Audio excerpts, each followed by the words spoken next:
കോഴിക്കോട് വീണ്ടും വൻ മയക്കുമരുന്ന് വേട്ട 300 ഗ്രാം MDMA-യുമായി 2 യുവാക്കൾ പിടിയിൽ. കോഴിക്കോട് പൊക്കുന്ന് സ്വദേശികളായ നവാസ്, ഇംതിയാസ് എന്നിവരാണ് പിടിയിലായത്. ദിൽഷ തിലകൻ ചേരുന്ന വിവരങ്ങളുമായി. ദിൽഷ, ഇപ്പോൾ ആരെയാണ് പിടികൂടിയിരിക്കുന്നത്? എന്തെല്ലാമാണ് ഇവരുടെ കയ്യിൽ നിന്നും പിടിച്ചെടുത്തത്?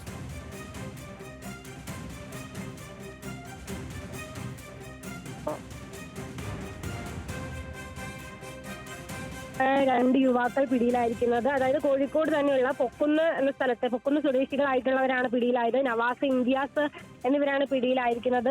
ഈ ഡാൻസ് ഓഫ് സംഘവും ഫറോക്ക് പോലീസും ചേർന്നാണ് ഈ പ്രതികളെ പിടികൂടിയത്. ഇവർക്ക് ലഭിച്ച ഒരു രഹസ്യ വിവരത്തിന്റെ അടിസ്ഥാനത്തിൽ നടത്തിയ പരിശോധനയിലാണ് പ്രതികൾ 300 ഗ്രാം MDMA-യുമായി പിടിയിലാകുന്നത്. പ്രത്യേകിച്ച് നമുക്കറിയാം, അധ്യയന വർഷമെല്ലാം തന്നെ ആരംഭിക്കാനിരിക്കുകയാണ്. ഈ ഒരു സാഹചര്യം കൂടെ കണക്കിലെടുത്ത് ജില്ലയിലുടനീളം കർശന പരിശോധന, ലഹരി സംഘങ്ങളെ കൊടുക്കാൻ വേണ്ടി ജില്ലയിലുടനീളം കർശന പരിശോധനയൊക്കെ തന്നെ നടക്കുന്നുണ്ട്. ആ ഒരു സമയത്താണ് ഇത്തരത്തിൽ വീണ്ടും ലഹരി പിടികൂടുന്നത്.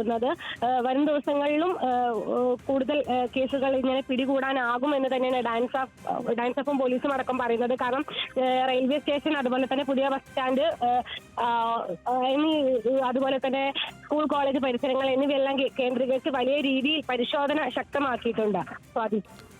ശരി ദിൽഷ, കോഴിക്കോടാണ് വീണ്ടും വൻ മയക്കുമരുന്ന് വേട്ട. 300 ഗ്രാം MDMA-യുമായി 2 യുവാക്കളാണ് പിടിയിലായത്.